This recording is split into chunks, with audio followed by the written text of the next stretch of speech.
உபாகமம் 33 29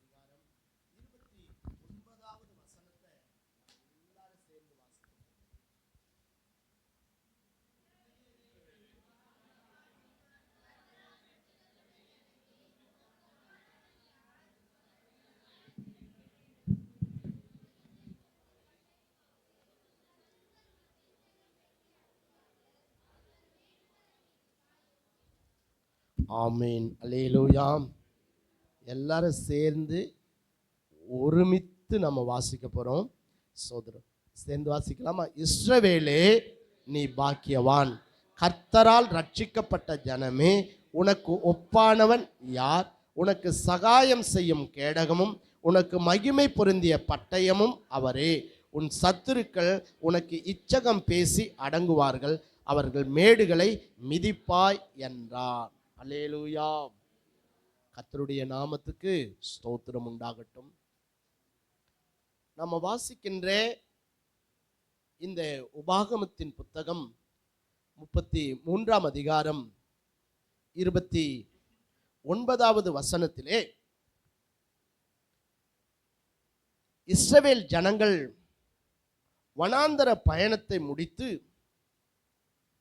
வாக்குத்தத்தம் பண்ணப்பட்ட கானான் தேசத்தின் எல்லையிலே அவர்கள் நின்று கொண்டிருக்கிறார்கள். கர்த்தருக்கே ஸ்தோத்திரம். நமக்கு தெரியும், எகிப்திலிருந்து அவர்கள் தேவன் பாலும் தேனும் ஓடுகிற கானானை உங்களுக்கு சுதந்திரமாய் கொடுப்பேன் என்று வாக்குத்தத்தம் பண்ணி அவர்களை வனாந்தர பாதையிலே கர்த்தர் நடத்தி வருகிறார். இப்போ எங்க வந்துட்டாங்க? கானான் தேசத்தினுடைய எல்லைக்கு அவர்கள் வந்து விட்டார்கள். அப்படி அந்த எல்லையிலே வந்து நின்று கொண்டிருந்த அந்த சமயத்திலே கர்த்தருடைய தாசனாகிய மோசே எத்தனையோ போராட்டங்களை கடந்து வந்த அவர்களை பார்த்து மோசே தன்னுடைய மரணத்தின் இறுதி தருவாயை நெருங்கி கொண்டிருக்கிற அந்த சூழ்நிலையிலே இஸ்ரவேல் ஜனங்களை பார்த்தவர் சொல்லுகிறார்,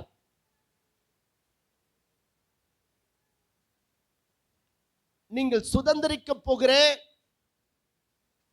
கானான் தேசத்திலே ஒருவேளை பிரம்மாண்டமான கோட்டைகளும் ஏராளமான அரக்கர்களும் ராட்சதர்களும் இருக்கிறார்கள். எனவே நீங்கள் அவர்களை பார்த்து பயப்படவும் கலங்கவும் வேண்டாம் என்று சொல்லி அவர் சொல்றாரு, இஸ்ரவேலே நீ பாக்கியவான். அல்லேலூயா.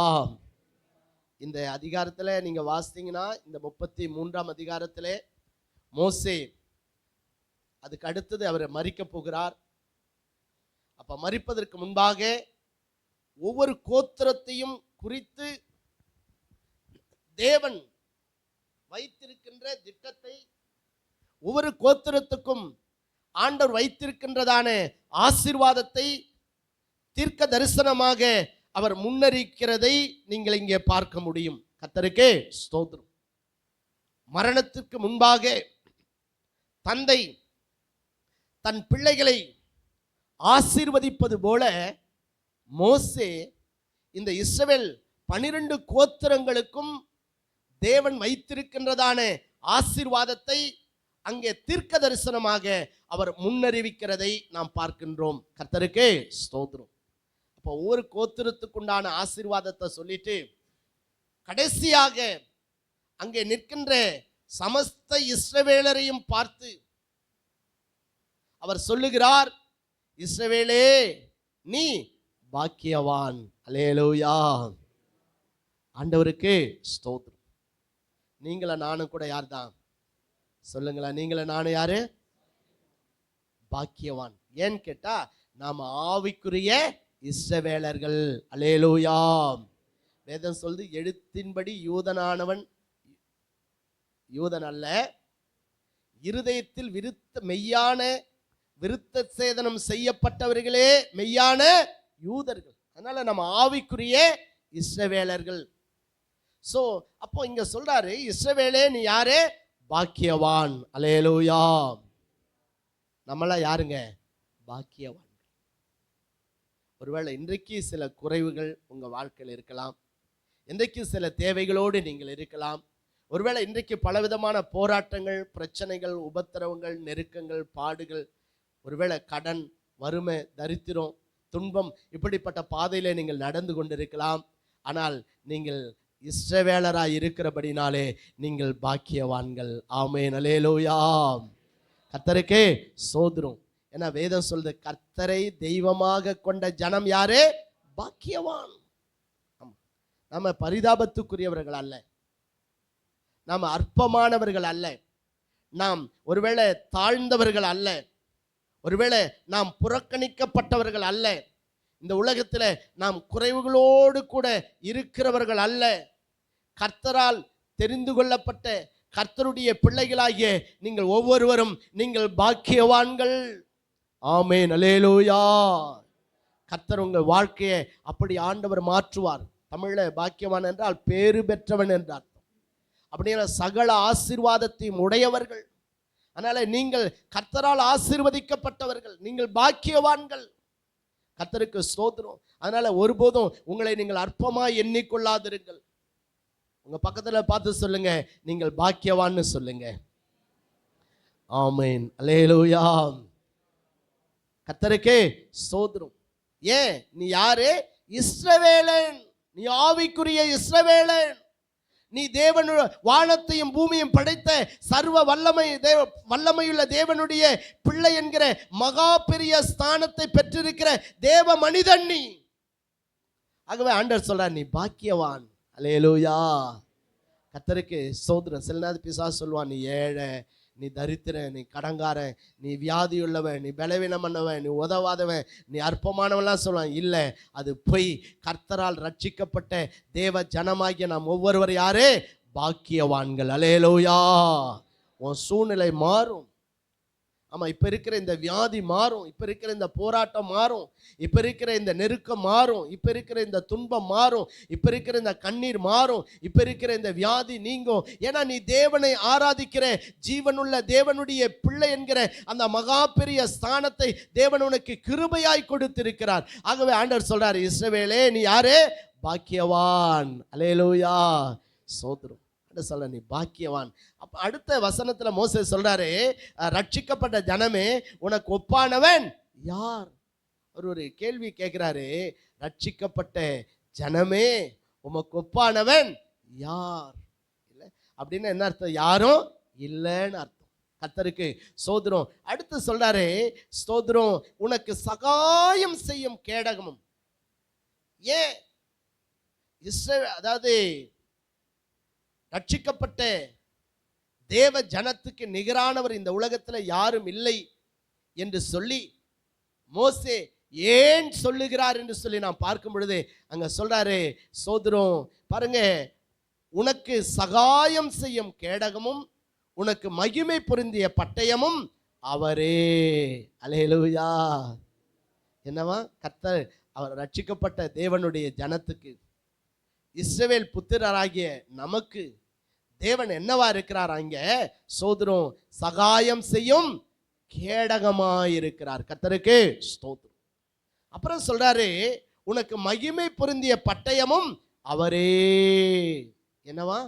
நமக்கு மகிமை பொருந்திய பட்டயமும் அவரே. அதுக்கு அடுத்து சொல்றாரு, உன் சத்துருக்கள் உனக்கு இச்சகம் பேசி அடங்குவார்கள். சத்துருக்களை கர்த்தர் நமக்கு முன்பாக என்ன பண்ணுவாராம்? தாழ்ந்து போக பண்ணுவார். சத்துருக்கள் நமக்கு முன்பாக அடங்குவார்கள். அப்புறம் சொல்றாரு, அவர்கள் மேடுகளை மிதிப்பாய் என்றான். கர்த்தருக்கே ஸ்தோத்திரம்.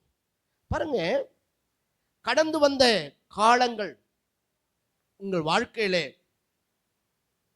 சவால்கள், போராட்டங்கள், சத்துருவினுடைய கிரியைகளை நீங்கள் சந்தித்திருக்கலாம். ஒருவேளை உலகத்திலே நமக்கு எதிராளியாய் இருக்கிற பிசாசு உங்கள் வாழ்க்கையிலே போராட்டங்களை, ஒருவேளை துன்பங்களை, பாடுகளை, நெருக்கங்களை, இழப்புகளை, கடனை, வறுமையை உங்கள் வாழ்க்கையில கொண்டு வந்திருக்கலாம்.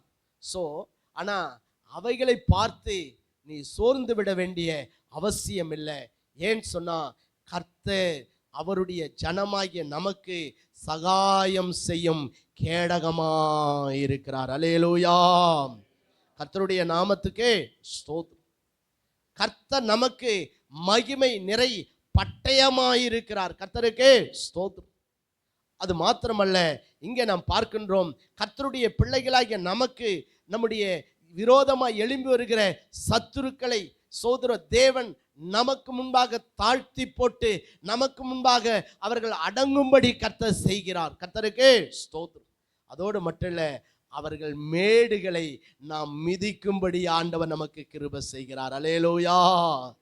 கர்த்தருடைய பரிசுத்த நாமத்துக்கே ஸ்தோத்திரம். ஆகவே இந்த நாள் செய்தியிலே ஆண்டவர் இந்த இஸ்ரவேல் பிள்ளைகளாகிய இஸ்ரவேல் மக்களாகிய ரட்சிக்கப்பட்ட தேவனுடைய பிள்ளைகளாகிய நமக்கு தேவன் வைத்திருக்கிற இந்த 4 விதமான ஆசீர்வாதங்களை குறித்து தேவ ஆவியானவர் நமக்கு கற்றுக் கொடுக்க விரும்புகிறார். ஆமேன். அல்லேலூயா. கர்த்தருக்கே ஸ்தோத்திரம். கர்த்தரே நம் கேடகமும் பட்டயமாய் இருக்கிறார் என்கிற தலைப்பிலே நான் தேவ செய்தியை உங்களோடு கூட இந்த நாளிலே நான் பகிர்ந்து கொள்ள விரும்புகிறேன். கர்த்தருடைய நாமத்துக்கு ஸ்தோத்திரம். கர்த்தரே நமக்கு என்னவா இருக்காரு? கேடகமா இருக்கிறார். கர்த்தரே நமக்கு என்னவா இருக்காரு? பட்டயமா இருக்கிறார். கர்த்தருடைய நாமத்துக்கு ஸ்தோத்திரம். பாருங்க, இந்த உலகத்திலே ரட்சிக்கப்பட்ட தேவனுடைய பிள்ளைகளாகிய நமக்கு அநேக நேரங்களில் நமக்கு பலவிதமான போராட்டங்களை நாம் சந்திக்க வேண்டியவர்களாக இருக்கிறோம். அந்த போராட்டங்களை நமக்கு கொண்டு வருகிறவர் யாருன்னா நம்முடைய எதிராளியாகிய பிசாசு. பல நேரங்களில் உன்னை சோர்ந்து போக பண்ணும்படி, உன்னை தேவனை விட்டு பின்வாங்கி போக பண்ணும்படி பலவிதமான சூழ்நிலைகளை, பலவிதமான நெருக்கங்களை நீங்கள் சந்திக்கும்படி பிசாசு சில நேரத்தில் உங்க வாழ்க்கையில உங்களோடு கூட அவன் யுத்தம் பண்ணி கொண்டிருப்பான். ஆண்டவர் நீங்க ஆசீர்வாதமா இருக்கணும்னு தான் தேவன் விரும்புறார். நீங்க எல்லாவற்றிலும் வாழ்ந்து சுகமா இருக்கணும்னு தான் தேவன் விரும்புறார். நீங்களும் உங்கள் பிள்ளைகளும் இந்த பூமியிலே ஆசீர்வாதம் பெற்ற பாக்கியம் உள்ளவர்களாய் விளங்க வேண்டும் என்று தான் தேவன் விரும்புகிறார். ஆனா இதை விரும்பாத ஒருத்தன் இருக்கான். அவன் தான் யாரு? பிசாசு. அப்ப பல நேரங்கள்ல அவன் என்ன செய்யறான் அப்படின்னு சொன்னா, உன் ஆவிக்குரிய வாழ்க்கையில நீ தேவனோடு கிட்டி சேரக்கூடாதபடிக்கு, தேவன் உனக்காய் வைத்திருக்கிற அந்த ஆசீர்வாதங்களை நீ சுதந்திரித்து கொள்ளக்கூடாது என்பதற்காக சில நேரங்களில் உன் வாழ்க்கையில போராட்டங்களையும் பிரச்சனைகளையும் நெருக்கங்களையும் அவன் கொண்டு வந்து உன்னை சோர்ந்து போக பண்ணி தேவனை விட்டு உன்னை பின்வாங்கி போக செய்யும்படி உனக்கு எதிராய் அவன் போராடி கொண்டே இருப்பான். கர்த்தருடைய நாமத்துக்கு ஸ்தோத்திரம். ஆனா கிறிஸ்தவ வாழ்க்கை என்பது தோற்று போகிற ஒரு வாழ்க்கை அல்ல, அது ஜெயம் பெறும் வாழ்க்கையாய் காணப்படுகிறது. அல்லேலூயா. கர்த்தருடைய நாமத்துக்கு ஸ்தோத்திரம். அப்ப நம்ம வாழ்க்கையில நாம் ஜெயம் பெற வேண்டுமானால், ஒரு ஜெயமுள்ள கிறிஸ்தவ வாழ்க்கை நாம் வாழ வேண்டுமானால், இந்த 4 தூண்கள் நம்முடைய வாழ்க்கையில மிக மிக முக்கியமானதாக இருக்கிறது. கர்த்தருக்கே ஸ்தோத்திரம். அதுல முதலாவது என்ன அப்படின்னு சொன்னா, தேவ கிருபையே நம்முடைய பாதுகாப்பு. அல்லேலூயா. என்னதுங்க? அவர் டிவைன் ப்ரொடெக்ஷன். இல்லையா? ஆண்டவருடைய கிருபை தான் நமக்கு என்னவா இருக்கிறது? நம்மை பாதுகாக்கிறதா இருக்கிறது. கர்த்தருக்கே ஸ்தோத்திரம். இல்லை, சங்கீதக்காரன் சொல்றாரு, நான் நிற்பதும் நிர்மூலமாகாதிருப்பதும் கர்த்தருடைய கிருபையே. ஆமா, அவர் மட்டும் இல்லை, நீங்கள நானும் இந்த இடத்துல இன்னைக்கு ஜீவனோட இருப்பது கர்த்தருடைய கிருபையே. ஆமென். அல்லேலூயா. கர்த்தருடைய கிருபை மட்டும் இல்லைன்னா நாம எப்போ என்ன பண்ணிருப்போம்? நிர்மூலமாகி இருப்போம். ஆகவே அதாவது தேவ கிருபையே நம்முடைய பாதுகாப்பாய் காணப்படுகிறது. கர்த்தருக்கு ஸ்தோத்திரம். அதனால இங்க நம்ம பார்க்கிறோம், ஆண்டவர் நம்மை பாதுகாக்கின்ற கேடகமாக நமக்கு தேவன் துணை நிற்கிறார். கர்த்தருடைய நாமத்துக்கு ஸ்தோத்திரம். அதான் இங்க பார்க்கிறோம், சகாயம் செய்யும் கேடகம். சாதாரண கேடகம் இல்ல, நமக்கு துணை செய்கின்ற, நமக்கு உதவி செய்கின்ற, நம்மை பாதுகாக்கின்ற, நம்மை தீங்குக்கு தப்புவிக்கின்ற கேடகமாக நம் தேவன் ரட்சிக்கப்பட்ட அவருடைய பிள்ளைகளாகிய நம் ஒவ்வொருவருக்கும் கர்த்தர் இருக்கிறார். அல்லேலூயா. கர்த்தருடைய நாமத்துக்கு ஸ்தோத்திரம். பாருங்க, இந்த கேடகம் என்பது சத்துரு எய்யும் அம்புகள் தன் உடலில் படாமல் பாதுகாப்பதற்காக ராஜாக்கள், போர் வீரர்கள் அந்த கேடகத்தை தன்னுடைய கையில வைத்து எதிரி எய்கின்ற அம்புகளை அதன் மூலமாக அவர்கள் தடுத்து நிறுத்தி அவர்கள் பாதுகாப்பாக தன்னுடைய பாதுகாப்பை அவர்கள் தக்க வைத்துக் கொள்வார்கள். கர்த்தருக்கு ஸ்தோத்திரம். ஷீல்டு. ஸோ அப்போ எதிரி எய்கின்ற அந்த அம்புகள், எதிரி எய்கின்ற அந்த ஈட்டிகள், எதிரி எய்கின்ற அதாவது அந்த ஆயுதங்கள் தாக்காமல் தன்னை தற்காத்துக் கொள்வதற்காக கேடகத்தை ராஜாக்களும் போர் வீரர்களும் என்ன செய்வாங்க? பயன்படுத்துவார்கள். அந்த கேடக ஷீல்டு முன்னாடி வச்சுட்டு அவர்கள் பிடித்து கொண்டிருப்பார்கள். எந்த பக்கம் இருந்து அம்புகள் எய்யப்பட்டாலும் அவர்களை சேதப்படுத்தாதபடி அந்த ஷீல்டு அவர்கள் என்ன பண்ணும்? பாதுகாக்கும். அதுக்கு பேர் தான் என்னது? கேடகம். அல்லேலூயா. ஆமா, நமக்கு எதிராய் சத்துரு எய்கின்ற அக்கினி அஸ்திரங்களை இல்லையா, சோ அவிழ்த்து போடத்தக்கதாக சத்துருவால் வரக்கூடிய அவன் எய்கின்ற அம்புகளால் நமக்கு எந்த விதமான சேதாரம் வராதபடிக்கு நம்மை பாதுகாக்கின்ற கேடகமாக நம் ஆண்டவர் இருக்கின்றார். அல்லேலூயா. கர்த்தருடைய நாமத்துக்கே ஸ்தோத்திரம். சில நேரங்களில் பிசாசு நமக்கு எதிராய் வியாதி என்கிற அம்பை எய்வான், கடன் என்கிற அம்பை எய்வான், ஒருவேளை அவமானம் போராட்டங்கள் என்கிற அம்பை எய்வான், ஒருவேளை சில நேரங்களில் துன்பங்கள் என்கிற அம்பை எய்வான், சில நேரங்களில் பாருங்க தோல்வி என்கிற அம்பை எய்வான். ஆனா எத்தனை அம்புகளை அவன் நமக்கு எதிராய் எய்தாலும் அந்த அம்புகள் ஒன்றும் நம்மை சேதப்படுத்தாதபடி நம்மை பாதுகாக்கின்ற கேடகமாக நம் தேவன் இருக்கின்றார். அல்லேலூயா. கைதட்டி ஆண்டவருக்கு நன்றி சொல்லாமா? நன்றி நன்றி நன்றி நன்றி நன்றி நன்றி நன்றி நன்றி நன்றி நன்றி நன்றி. கர்த்தருக்கு ஸ்தோத்திரம். ஆண்டவர் நம்ம எல்லாருக்கும் என்னவா இருக்காரு? கேடகமா இருக்கிறார். அதனாலதான் ஃபாதர் இப்படி ஒரு பாட்டு அருமையா பண்ணாரு. கேடகம் நீரே, மகிமையும் நீரே,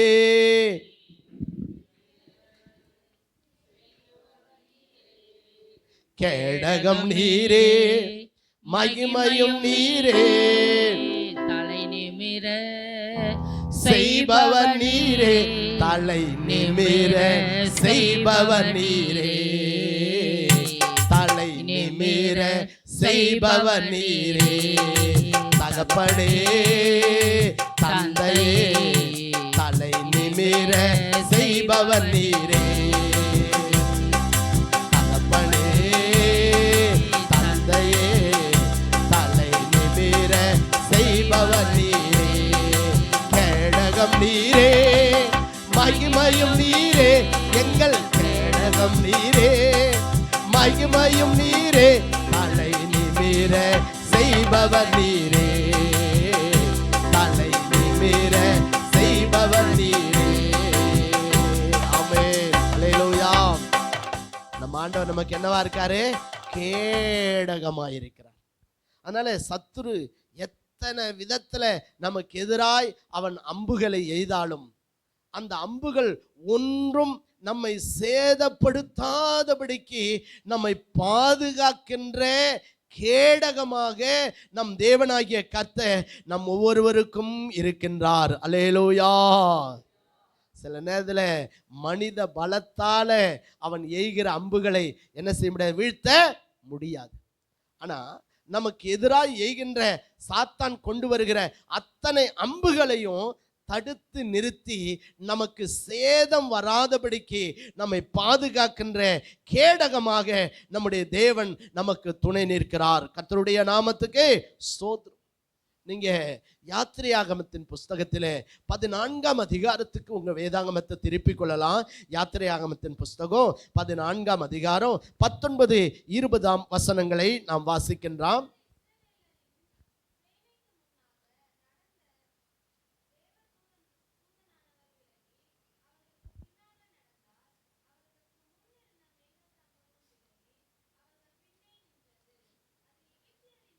அது எகிப்தியரின் சேனையையும் இஸ்ரவேலரின் சேனையையும் முழுவதும் ஒன்றோடு ஒன்று சேராதபடி அவர்கள் நடுவில் வந்தது. எகிப்தியருக்கு அது மேகமும் அந்தகாரமாய் இருந்தது, இஸ்ரவேலருக்கோ அது இரவை வெளிச்சமாக்கிற்று. அல்லேலூயா. நமக்கு தெரியும், இஸ்ரவேல் மக்கள் எகிப்திலிருந்து விடுதலையாக்கப்பட்ட பிற்பாடு முதல்ல சந்திக்கிற இடம் எது? செங்கடல். இப்போ அந்த செங்கடலாண்ட இவர்கள் திகைத்து வழி தெரியாமல் தவிக்கிறார்கள் என்பதை பார்வோன் கேட்டபோது பார்வோன் என்ன பண்ணா, தன்னுடைய முழு இராணுவத்தையும், அதுவும் வேதம் சொல்லுது 600 பிரதான ரதங்களை, அந்த குதிரை வீரர்களை இல்லையா, தன்னுடைய முழு இராணுவத்தையும் அவன் இந்த இஸ்ரவேலருக்கு விரோதமாக எழுப்பி விட்டு இப்போ முழு இராணுவமும் எங்க வந்துருச்சு? செங்கடலிலே வந்து விட்டது. இப்போ மோசே ஆண்டவரை நோக்கி கூப்பிடுறாரு. ஆண்டவர் செங்கடலை 2ஆ பிளக்கிறார், நமக்கு தெரியும். அதுக்குள்ளாக இஸ்ரவேலர்கள் நடந்து போகிறார்கள். இப்போ அவர்களை எப்படியாகிலும் பிடித்து அழிக்க வேண்டும் என்று சொல்லி அவர்கள் பின்னாடியே யார் வருது? பார்வோனுடைய சேனை வந்து விட்டது. இப்போ இந்த சேனை இஸ்ரவேலர்களை பிடித்து விடாதபடிக்கு சோதரம் ஆண்டவர் பாருங்க என்ன செய்யறாராம், அவர்களுக்கு முன்னிருந்த மேகஸ்தம்பம் விலகி அவர்கள் பின்னே நின்றது. அல்லேலூயா. இப்ப 2 கூட்டமும் கடல்ல போயிடுச்சு. இப்போ ஒரு பெரிய யுத்தம் அங்க நடக்க போகிறது. ஒரு மரண வேட்டையை அங்க பிசாசு உண்டாக்கும்படி திட்டமிடுகிறான். பாருங்க, பார்வோனும் அவன் சேனையும் அந்த செங்கடலுக்குள்ளாக வந்து விட்டது. அவன் சொல்றான், அழிப்பேன், பிடிப்பேன், கொல்லுவேன். ஸோ இப்படி அந்த பார்வோனுடைய இராணுவம் முழுவதுமாக இஸ்ரவேலரை அழிக்கும்படி அங்கே வந்து விட்டது. ஆனால் ஆண்டவர் என்ன செய்கிறாரா, அது வரைக்கும் முன்னாடி போன அக்னி ஸ்தம்பம் இப்போ எங்கே வந்துருச்சான்? என்ன வந்ததா? ஸோ அது அப்படியே பின்னாடி வந்தது. பாருங்க, அவர்கள் ஒன்றோடு ஒன்று சேர கூடாதபடிக்கு 19ஆம் வசனத்தில் வாசித்தீங்கன்னா, அப்பொழுது இஸ்ரவேலரின் சேனைக்கு முன்னாக நடந்த தேவ தூதனானவர் விலகி அவர்களுக்கு பின்னாக நடந்தார். அல்லேலூயா. முன்னாடி போன கர்த்தர் இப்ப எங்க வந்துட்டாருங்க? எகிப்தியருடைய சேனைக்கும் இஸ்ரவேலருடைய சேனைக்கும் நடுவுல வந்துட்டார். கர்த்தருக்கு ஸ்தோத்திரம். பின்னாடி பார்வோனுடைய சேனை வருது, முன்னாடி இஸ்ரவேலர்கள் போய்கொண்டிருக்கிறார்கள். இப்போ முன்னாடி போன தேவன் இப்ப எங்க வந்துட்டாராம்? இஸ்ரவேல் மக்களுக்கே பின்னாடி வந்து நின்றுட்டாரு. கர்த்தருக்கே ஸ்தோத்திரம். பாருங்க, அப்படி நின்ற போது என்ன நடக்கும்? அவர்களுக்கு முன்னிருந்த மேக ஸ்தம்பம் விலகி அவர்கள் பின்னே நின்றது. கர்த்தருக்கே ஸ்தோத்திரம். இதுவரைக்கும் முன்னாடி போன மேக ஸ்தம்பம் அது எங்க வந்துருச்சான்? இஸ்ரவேல் மக்களுக்கே பின்னாடி வந்துருச்சு. அப்படி வந்ததுனால நம்ம பார்க்கிறோம் சோதரா, அது எகிப்தியரின் சேனையும் இஸ்ரவேலரின் சேனையும் முழுவதும் ஒன்றோடு ஒன்று சேராதபடி அவைகள் நடுவில் வந்தது.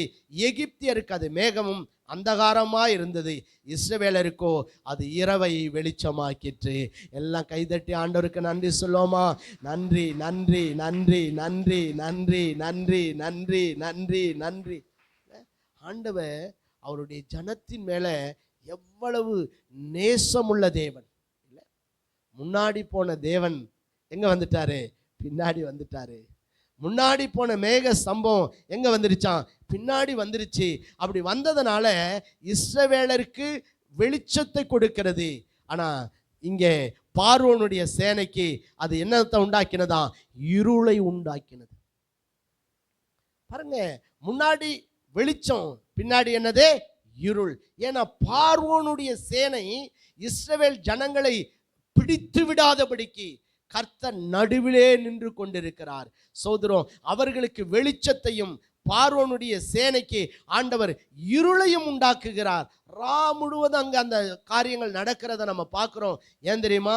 அவர்கள் இஸ்ரவேல் மக்களை பிடித்து அந்த செங்கடலிலே கொன்று போட்டு விடக்கூடாது என்பதற்காக முன்னாடி போன தேவன் இங்கே அவர்களுக்கு பின்பாக வந்து அவர்களுக்கு கேடகமாய் நின்று கர்த்தர் பாதுகாக்கிறதை நாம் பார்க்கிறோம். அல்லேலூயா, அல்லேலூயா.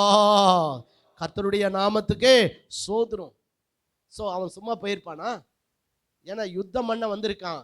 ஏய் ஓடுறானுங்கடா, அவனுங்களை பிடிங்கன்னு சொல்லி அவன் வில்லுகளை அம்புகளை எல்லாத்தையும் எழுதியிருப்பான். ஆனால் ஒரே ஒரு அம்பு கூட, ஒரே ஒரு சோதரம் வில் கூட யார் மேலே படலை?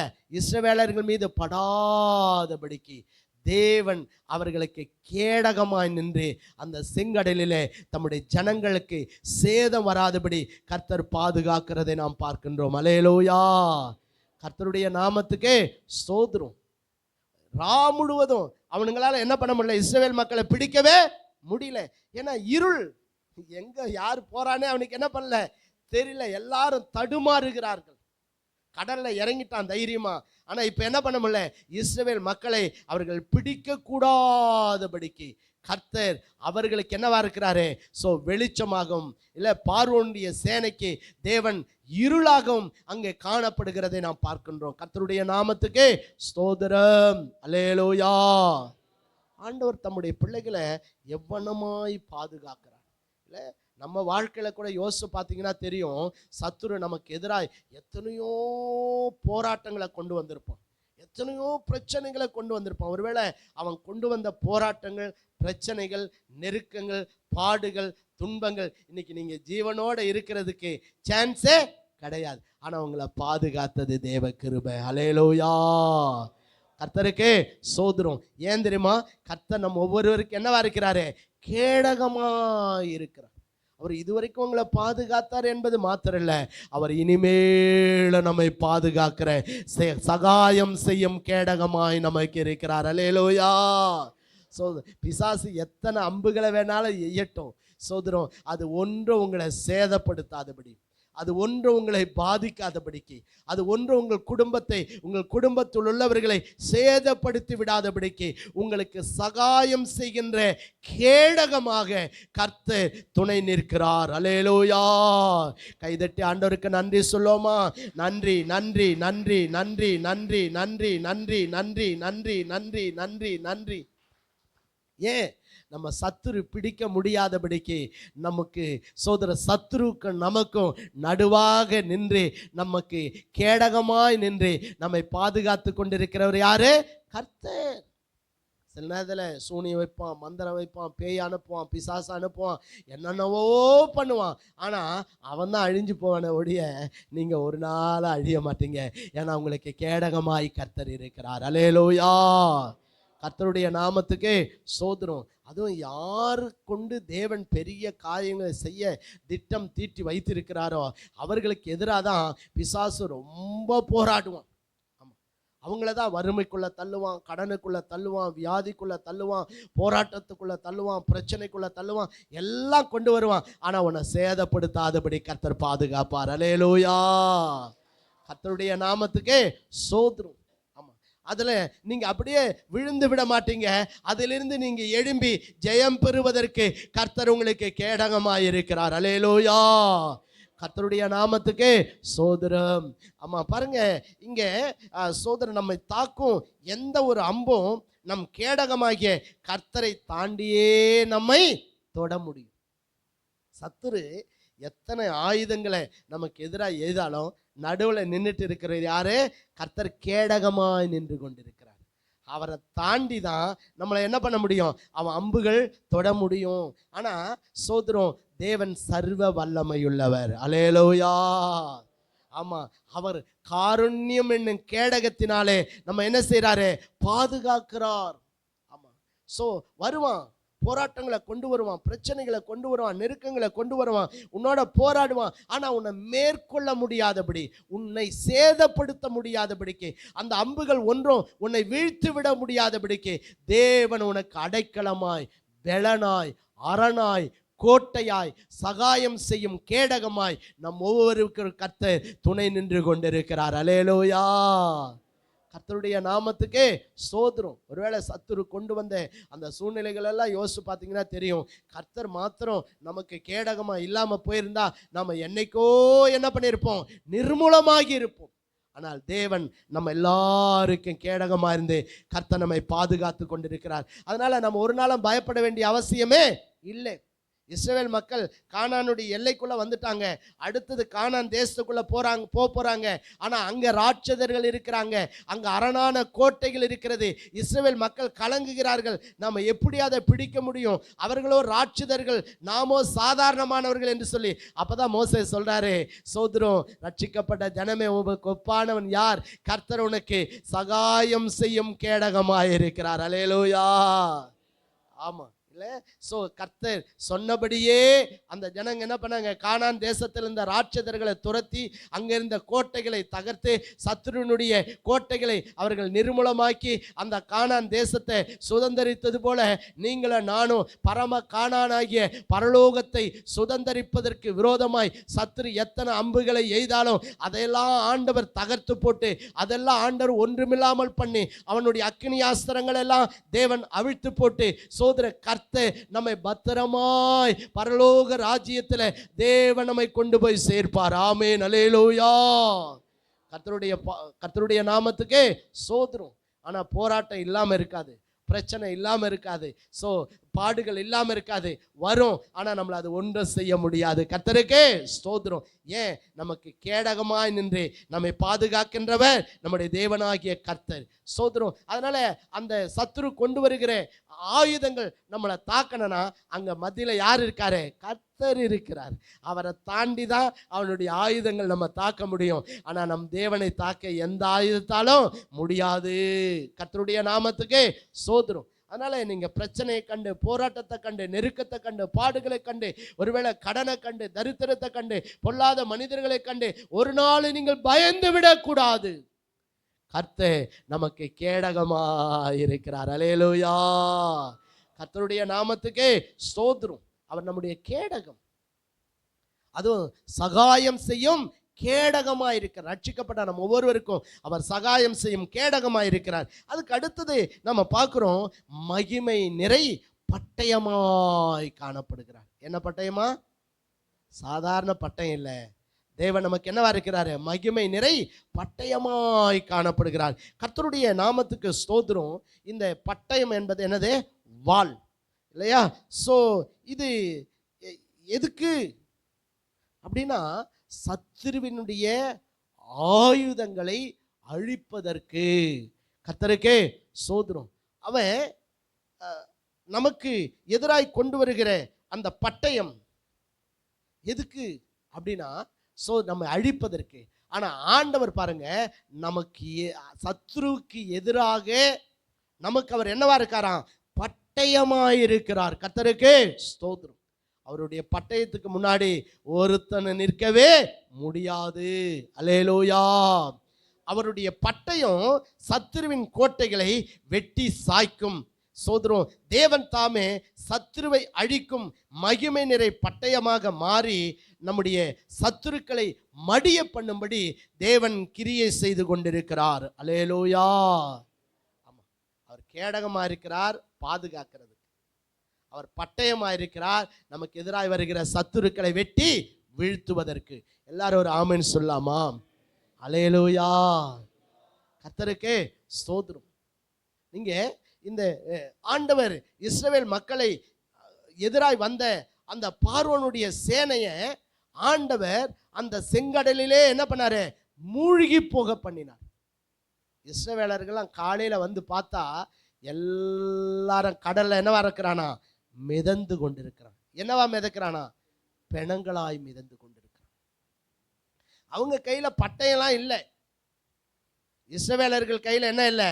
கத்தியெல்லாம் வாளெல்லாம் இல்லை, யுத்த ஆயுதங்கள் இல்லை. ஸோ அவர்கள் யுத்தம் பண்ணவும் இல்லை, கர்த்தருக்கே சோதரும். ஆனா அவர்களுக்காக யுத்தம் பண்ணினது யாரா? கர்த்தர். அல்லேலூயா, அல்லேலூயா. நீங்க வாசித்தீங்கன்னா 25ஆம் வசனத்துல 14ஆம் அதிகாரம் 24 25 வசனத்தை வாசிக்கும் போது, கிழக்கு வெளுத்து வரும் ஜாமத்தில் கர்த்தர் அக்கினியும் மேகமான சம்பத்திலிருந்து எகிப்தியரின் சேனையை பார்த்து அவர்கள் சேனையை கலங்கடித்து அவர்களுடைய ரதங்களில் இருந்த உருளைகள் கயளவும் அவர்கள் தங்கள் ரதங்களை வருத்தத்தோடு நடத்தவும் பண்ணினார். அப்பொழுது எகிப்தியர் இஸ்ரவேலரை விட்டு ஓடி போவோம், கர்த்தர் அவர்களுக்கு துணை நின்று எகிப்தியருக்கு விரோதமாய் யுத்தம் பண்ணுகிறார் என்றார்கள். அல்லேலூயா, சோதரம். இஸ்ரவேலர் யுத்தம் அல்ல, ஆனா யார் யுத்தம் பண்றாரா? கர்த்தர் யுத்தம் பண்ணுகிறார். இதை யார் சொல்றது? பார்வோனுடைய சேனை அதை பார்க்கறான். இல்ல, நாம இவங்களை ஜெயிக்க முடியாது, இவங்களை வீழ்த்த முடியாது, இவர்கள் மீது நாம் வெற்றி கொள்ள முடியாது. காரணம், கர்த்தர் அவர்களுக்காக என்ன பண்றாரு? யுத்தம் பண்ணுகிறார். அல்லேலூயா. ஆண்டவர் அப்படி எகிப்தியருடைய சேனையை பார்த்தார். பார்த்த உடனே என்ன நடக்காங்க? சோதரம், அவர்கள் சேனையை தேவன் என்ன பண்ணாராம்? கலங்கடித்தார். அவர்களுடைய ரதங்களில் இருந்த உருளைகளை கர்த்தர் என்ன பண்ணாராம்? கயழச் செய்தார்.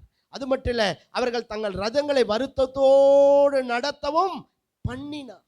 அவனால என்ன பண்ண முடியல? ரதத்தை நடத்த. அதுவும் இவெல்லாம் பிரதான போர் வீரர்கள்,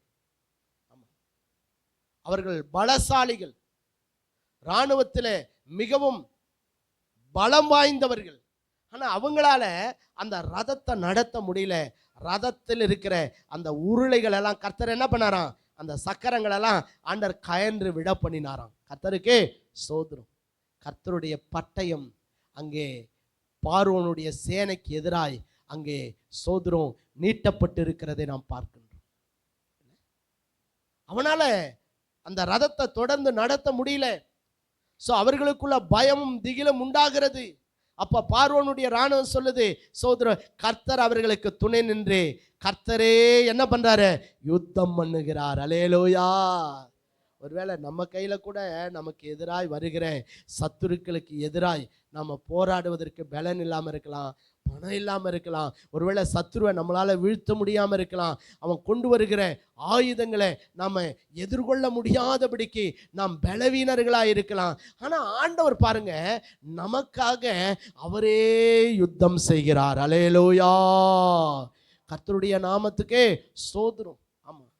உங்கள் எதிராளிகளை தேவன் வீழ்த்தும்படி, உங்களுக்கு எதிராய் வந்திருக்கிற சத்துருவை கர்த்தர் வீழ்த்தும்படி, உங்களுக்கு எதிராய் சத்துரு கொண்டு வந்திருக்கிற அவனுடைய அக்னியாஸ்திரங்களை தேவன் அவிழ்த்து போடும்படிக்கு, அவன் கொண்டு வந்திருக்கிற சகல ஆயுதங்களையும் தேவன் நிர்மூலமாக்கி போட்டு அவைகளை கர்த்தர் ஒன்றுமில்லாமல் போக பண்ணும்படிக்கு கர்த்தர் நம்ம எல்லாருக்கும் என்னவா இருக்கிறாரா? பட்டயமா இருக்கிறார். அல்லேலூயா. கர்த்தருடைய நாமத்துக்கு ஸ்தோத்திரம். பாருங்க, தேவனுடைய பட்டயம் அது மகா பெரிய சங்காரத்தை உண்டு பண்ணக்கூடியது. ஆண்டவருடைய பட்டயத்துக்கு முன்னாடி இந்த உலகத்துல ஒருவனும் எதிர்த்து நிற்கவே முடியாது. அது எத்தனை பெரிய சத்துருவின் சேனையா இருந்தாலும் அந்த சேனையை சங்கரிக்கிற மகா வல்லமை பொறிந்தது தேவனுடைய பட்டயம். கர்த்தருக்கே ஸ்தோத்திரம். அதனாலதான் மோசே இஸ்ரவேல் ஜனங்களை பார்த்து சொல்றாரு, கர்த்தர் உங்களுக்கு கேடகமா இருக்கிறார். அதோடு மட்டும் இல்ல, கர்த்தர் உங்களுக்கு என்னவா இருக்கிறாரு? மகிமை நிறை பட்டயமா இருக்கிறார். பாருங்க, இவங்க இஸ்ரவேல் மக்கள் யுத்தம் பண்ணல, அவங்க கிட்ட பட்டயம் இல்லை. ஆனா அவர்களுக்கு எதிராய் வந்த பார்வோனுடைய சேனையில ஒரு மனுஷனும் தப்பி போகாதபடிக்கு அத்தனை பேரையும் அந்த செங்கடலிலே அமிழ்த்து போட்ட தேவன், அவர்களை சங்கரித்த தேவன், நீங்களும் நானும் ஆராதிக்கிற ஜீவனுள்ள தேவன். அல்லேலூயா. சோதரர், அவர் உங்களுக்கு பட்டயமா இருக்கிறார். ஒருவேளை சத்துரு உங்களோட போராடி கொண்டிருக்கிறானா? ஒருவேளை பல விதங்கள்ல சத்துரு உங்களுக்கு எதிராய் அம்புகளை எழுதி கொண்டிருக்கிறானா? ஒருவேளை பல விதங்களில் நீங்கள் போராட்டத்தை சத்துருவினால வாழ்க்கையில சந்தித்து கொண்டிருக்கிறீர்களா? நீங்கள் சோர்ந்து போகாதிருங்கள். கர்த்தர் உங்களுக்காக உங்களுக்கு துணை நின்று உங்களுடைய யுத்தங்களை நடத்துவதற்கு அவர் பட்டயமாக, மகிமை நிறை பட்டயமாக உங்களுக்கு துணையாய் நின்று கொண்டிருக்கிறார். அல்லேலூயா. இப்ப நீங்க பார்க்கிற அந்த சத்துருக்களை எல்லாம் தேவன் சங்கரிப்பார்.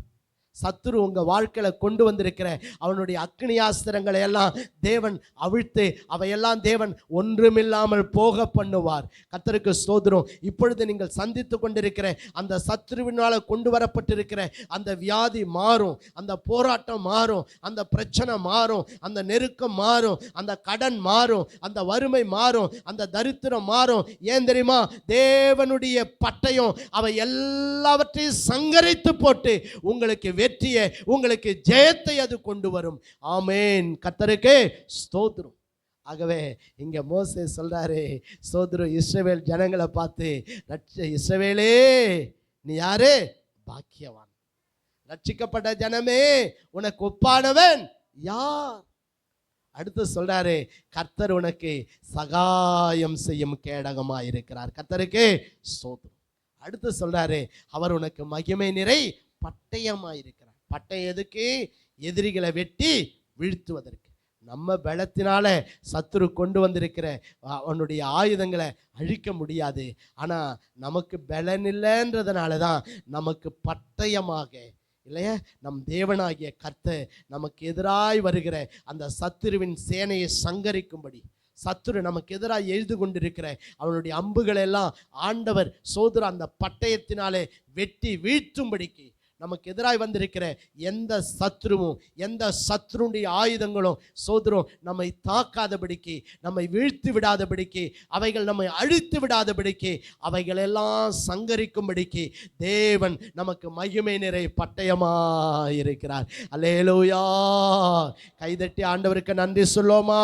நன்றி, நன்றி, நன்றி, நன்றி, நன்றி, நன்றி, நன்றி, நன்றி, நன்றி, நன்றி, நன்றி அப்பா, உனக்கு ஸ்தோத்திரம். அதனால் இந்த ரெண்டு காரியத்தை நினைவில் வச்சுக்கங்க. அடுத்த வாரம் மீதி நம்ம தியானிக்கலாம். ஸோ ஆண்டவர் நம்ம எல்லாருக்கும் என்னவா இருக்கு? நம்ம பாக்கியவான்கள். எல்லாரும் சொல்லுங்க, நான் யாரு? சொல்லுங்க, நான் யாரு?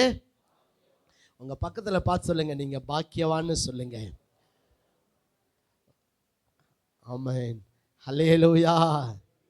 எதனால் பாக்கியவான் அப்படின்னா, கர்த்தர் நம்ம எல்லாருக்கும் என்னவா இருக்கிறாரு? சகாயம் செய்யும் கேடகமாயிருக்கிறார். கர்த்தருக்கு ஸ்தோத்திரம். சத்துரு உன்னை மேற்கொள்ள முடியாது, நீ சத்துருவை மேற்கொள்ளுவாய். அல்லேலூயா. உனக்கு ஒரு நாளும் தோல்வி அல்ல.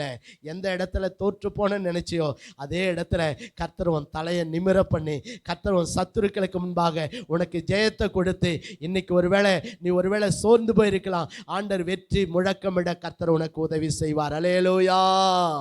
கர்த்தருக்கு ஸ்தோத்திரம். ஒருவேளை சத்துரு பலமான ஆயுதங்களை கொண்டு உன்னை தாக்க வந்து கொண்டிருக்கலாம், இல்லை, அவனுடைய ஆயுதங்கள் கடனாக இருக்கலாம், வியாதியாக இருக்கலாம், வறுமையாக இருக்கலாம், போராட்டமாக இருக்கலாம், பிரச்சனையாக இருக்கலாம். அதெல்லாம் கண்டு நீ பயந்து விடாத. அவை எல்லாவற்றையும் வெட்டி வீழ்த்தும்படி தேவன் உங்களுக்கு எனக்கும் பட்டயமாய் கர்த்தர் இருக்கிறார். அல்லேலூயா. அவருடைய பட்டயத்துக்கு முன்னாடி பிசாசு நிற்க முடியாது. அவருடைய பட்டயத்துக்கு முன்னாடி எந்த மனிதனும் நிற்க முடியாது. அவருடைய பட்டயத்துக்கு முன்னாடி சத்துரு கொண்டு வந்திருக்கிற எந்த ஆயுதமும் நிற்க முடியாது. கர்த்தருக்கு சோதரம். அவை எல்லாவற்றையும் மகிமையின் பட்டயத்தினாலே தேவன் வெட்டி வீழ்த்து உங்களுக்கு கர்த்தர் ஜெயத்தை கொடுத்து தேவன் உங்களை விடுதலையாக்கி தேவன் உங்களை உயர்த்த போகிறார். ஆமென். அல்லேலூயா. ஒருவேளை இன்னைக்கு சத்துருவினுடைய ஆயுதங்களை கண்டு நீ பயந்து போயிருக்கலாம். ஆண்டவர் சொல்றார், அதெல்லாம் பயப்படாதப்பா, நான் உனக்கு மகிமை நிறை பட்டயமா இருக்கிறேன். அன்னைக்கு பார்வோனையும் அவன் சேனையும் சிவந்த சமுத்திரத்தில் கவிழ்த்து போட்ட தேவன் உனக்கு எதிராய் சத்துரு கொண்டு வந்திருக்கிற அவனுடைய சகல ஆயுதங்களையும் நான் நிர்மூலமாக்கி அந்த சத்துருக்களுக்கு முன்பாக உன் தலையை உயர்த்தி உன்னை மகிமையாய் வைக்கிற கர்த்தர் நமக்கு துணையாயிருக்கிறார். ஆமென். அல்லேலூயா. கர்த்தருடைய நாமத்துக்கு ஸ்தோத்திரம். அப்படியே நம்ம எழுந்து நின்று